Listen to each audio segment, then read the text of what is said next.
Hello everybody, welcome back to your channel. Thought I'd try something new, a new editing style that I've been working on the past couple of days. I've been uploading a bit, but this is pretty much why I've been trying to see, how this new format will work. I thought today, I'd do a quick little recap, go over some Barca news, and as well give some of my reactions to the UCL playoffs that just concluded ahead of the draw tomorrow. So let's get straight into it.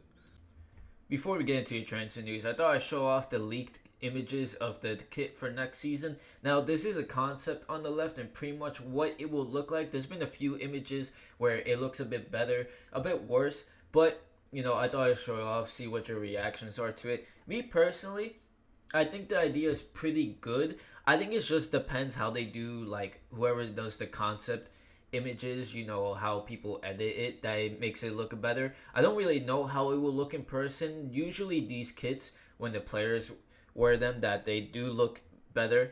But I think it's okay, it's a bit weird, Nike has done this a bunch of times where they give us really weird kits that end up looking bad. But I think this one can look good. There also is like collaborations that are leaked that we're gonna do have the Kobe logo, like the brand, on some of the away and third kits for next season. But I thought I'd just show it off because I think it's an interesting idea. If we do get into your first piece of transfer news, I would like to talk about Atletico Madrid are in talks with Barcelona to try and keep Lenglet past this season, past the loan they currently have. And to be fair, every time his name is brought up the past few seasons, I do forget that he's still technically part of the team, even if he's on loan. Now, hopefully Atletico can get this deal through. I don't know how much the price tag would be. I think there have been rumors before that would be around 10 million. And I think at this point, to try to just get him, off the team and just sell him permanently instead of just doing these loans every season would be good. Because to be fair, he has been putting in some good performances when he does play over at Atletico. I watched a couple of his games, and like I said, he's been doing pretty well. So I do think that they do want to keep him. But hopefully we could get at least around 10 million. Either way, at this point, I think you just have to sell him for whatever you can get because we really need him.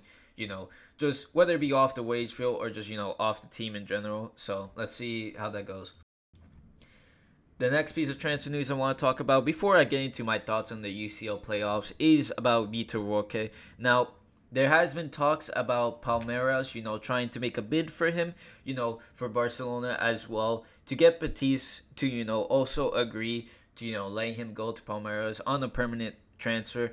Now, it hasn't gone super well for Roque. I mean, we had the whole thing last season, with Xavi. And since he's joined Betis this season, he's had a few goals here and there. But really, in about like 21 matches, more than 20 matches, just hasn't really done much, And I do think that, Barcelona do want to move him on. I think they feel also that it was just kind of, too soon for him to come to Europe. Now, the news is saying that, they want to keep him in Europe until the season ends. I think that if he were to stay, that, he would end up moving on anyway, at the end of the season. But the Brazilian transfer market is still open. They're trying to make that move. And I think it would be good for the funds, for Barcelona, for the financial, situation as it keeps getting better and better. But a nice boost would be good. Now, Roque, it has been reported that he is open to joining Palmeiras, but really this all relies on Real Betis if they do want to let him go.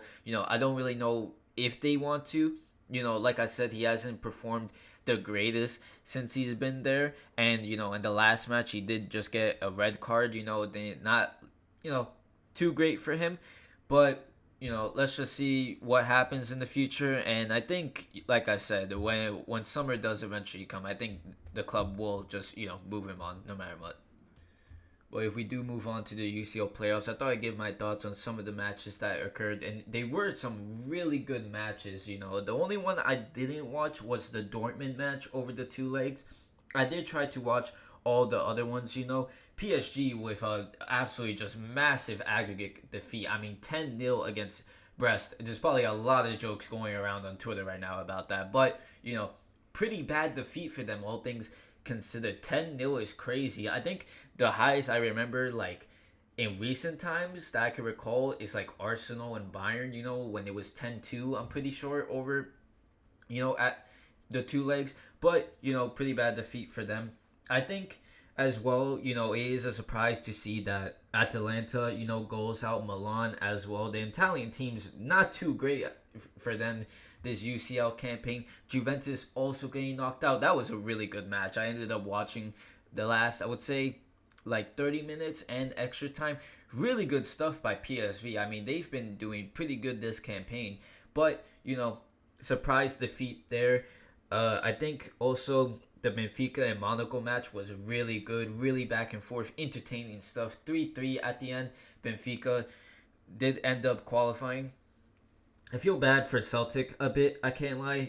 They were really close to beating Bayern. I thought we were going to get a surprise defeat, or not even a defeat, but I thought it was going to go extra time until Davis got a last minute goal. Really heartbreaking stuff, but I think Celtic should be proud of themselves. They did really, really good. And to be fair, I do like watching them a bit. They got a lot of players that have a lot of hunger to succeed, and you can see that on the pitch with how they play. Do want to talk a little bit about the Atalanta match because it is surprising what happened. That Club Brugge beat them, 5-2 on aggregate, but to beat them 3-1, especially away, I didn't expect that at all because Atalanta is a good team. Especially some of us. I was thinking that they could surprise this UCL campaign, but man, like yeah, tough defeat. There was a funny moment with the captain where he kind of messed up a throw in, try to throw the ball back at a player that pushed into him, and then had like just it was a really funny clip. He basically just got sent off for trying to shove a player, but kind of failing like miserably at it. But surprise defeat there.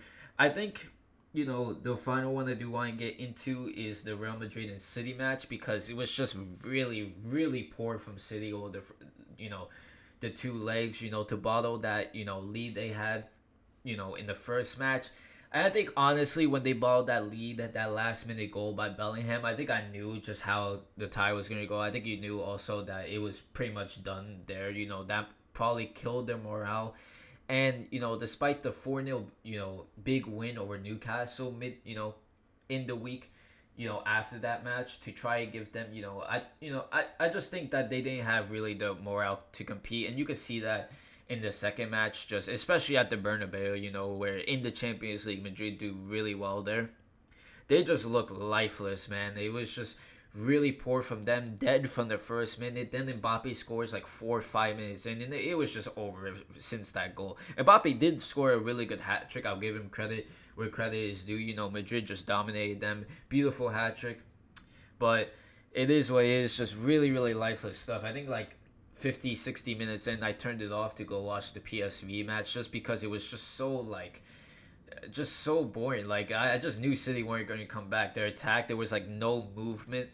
It was really slow. Like I said, lifeless. Just really poor stuff. It's kind of crazy to see what's happened to them considering they won the treble in 2023 and then how they've been playing this whole season. A lot of players that are aging or just don't have it anymore.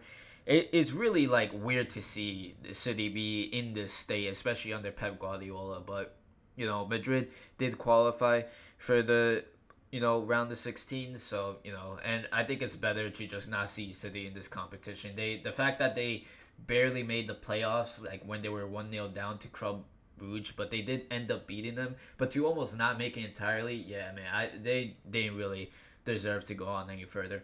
But all things considered, the draw is tomorrow. It will be really early in the morning. I think I'll make a video on that too, give my thoughts on it, on some of the matches, but especially for Barcelona because now we're either going to get PSG or Benfica. I see a lot of people, fearing PSG, and to be fair, they're in really good form. Dembele as well, great form. They're picking it up over there, but a lot of people saying don't give us PSG, but if you want to win the Champions League, we said it many times, if you want to win the Champions League, you have to beat the best. And if we're not going to beat the best, if we're going to lose against these type of teams, or just whether it be really good teams or really poor teams, then we don't deserve to win at all. So we do gotta beat the best, and it would be an entertaining match, especially last season how things ended in our UCL campaign. To try and get back, that revenge and beat them would be great. I think Benfica also would be a really entertaining match. Benfica, I think, is a team in general that could really surprised this UCL campaign. You know, they've played really good football. It's really entertaining, and especially in the match against us. I mean, we should have been better, but they really took it to us, especially at their home stadium. Really, really tough team to go against. So it would be cool to see how that would go over the two legs after that comeback we had against them. And to be fair, I do want to watch that match with my friend. I think it would be really entertaining to have somebody, a fan of the opposing team, to watch with. But yeah, I'll talk about the UCL draw tomorrow when that happens. I hope you guys enjoyed this video and this kind of new thing I'm trying, this new format with the designs I've made and everything. You know, make it a little more unique to the channel rather than just editing on my phone. But yeah, hope you guys enjoyed. I'll see you guys next time.